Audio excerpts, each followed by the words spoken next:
Bharatiya Janata party के कार्यकर्ताओं पे कुछ बाकी बचा ही नहीं है और 12 साल का ही रिटर्न गिफ्ट मिला है बीजेपी को। बीजेपी अगर कुंदरकी की तरह चुनाव लड़ती या बंगाल की तरह चुनाव लड़ती, बीजेपी फोर्स को लगा देती और जैसे चुनाव लड़ते हैं बीजेपी के लोग, तो बीजेपी की हार नहीं होती। ये आपको हमको समझने की बात है। उन्होंने बिना पुलिस प्रशासन को लगा के, बिना बेईमानी किए, बिना ईवीएम पे कुछ घोटाला किए देखना चाहते थे कि कितनी नाराजगी है उन्हें। इसलिए धोखे में मत रखो आप भी, और ना हम धोखे में हैं। ये हार नहीं है, उन्होंने अपना तय किया है कि बिना बेईमानी के जनता कितना वोट देगी।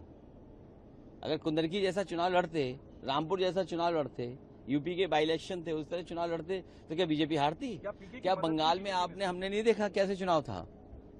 मैं सवाल मदद की सर बीजेपी ने नहीं देखिए, ये अपने शब्द मुझे मत कहिए। मैं आपसे कह रहा हूं कि बीजेपी को समझने की जरूरत है। बीजेपी ने बिल्कुल फेयर चुनाव कराया इस बार। पुलिस प्रशासन नहीं लगाया।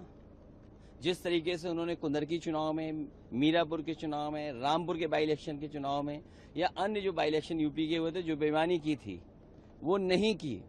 और जिस तरह बंगाल में उन्होंने फोर्स लगाया था, वो फोर्स नहीं लगाया। क्या आपने फोर्स देखा? वैसे कुंदरकी जैसा फोर्स देखा आपने? तो समझ लो आप। तो वो चेक कर रहे थे कि कितनी जनता में नाराजगी है। जब आम चुनाव आएगा तो वो अपना फोर्स लगा देंगे। अरे दतिया की तो बतिया ही मत करो, बात ही मत करो आप।